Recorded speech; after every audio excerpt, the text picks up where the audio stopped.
Hi guys, അപ്പോൾ കൊച്ചിയിൽ Uber ഡ്രൈവർമാരുടെ അവസ്ഥ ഒന്ന് കണ്ടോളി. എന്നും അങ്ങനെ പറയാറുണ്ടല്ലോ, കറക്റ്റ് ഒരു ഇത് വന്നിട്ടില്ല, എത്ര കിട്ടുന്നില്ല എന്നുള്ള. ഇതേ ഇന്നലെ 13 ഞാൻ ഓടിയതാണ് 719.45 പൈസ 4 ട്രിപ്പിന്. ഒരു രക്ഷയില്ലല്ലേ ഊബർ.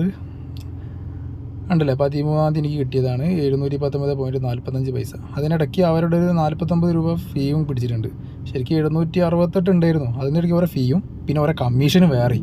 ഒന്നും പറയാല്ല അവരെ പറ്റിയിട്ട്. ഇതാ യാത്രീൻ്റെ നോക്കാം. ഇനി യാത്രീൻ്റെത് ഞാൻ ആകെ 3 ട്രിപ്പ് അടുത്തുള്ളത് 1001 രൂപ കിട്ടിയിട്ടുണ്ട്. എപ്പോൾ ഏതാ മെച്ചെന്ന് ഏകദേശം എല്ലാവർക്കും മനസ്സിലായി കാണും. കൂടുതലൊന്നും ഇനി ഞാൻ വിശദീകരിക്കേണ്ട ആവശ്യം വരില്ല.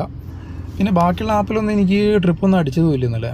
അപ്പോൾ എല്ലാ ഡ്രൈവർമാരും കൂടെ ഒന്ന് വിചാരിച്ചാൽ ഊബറിനൊന്നും ചെയ്യാൻ പറ്റില്ല എന്ന് എനിക്കറിയാം. എന്നാലും നമുക്കൊന്ന് ട്രൈ ചെയ്ത് നോക്കാം. കാരണം അവരിപ്പോൾ കുറച്ചായിട്ട് നല്ല ഓമ്പിക്കനാണല്ലോ എല്ലാവരും ഓമ്പിക്കുന്നത്. 400 അക്കൗണ്ടറ്റാണ് അവർ ഇതിനകം ബ്ലോക്ക് ആക്കിയെന്നാണ് എനിക്ക് പുറത്തുനിന്ന് അറിയാൻ കഴിഞ്ഞിട്ടുള്ളത്.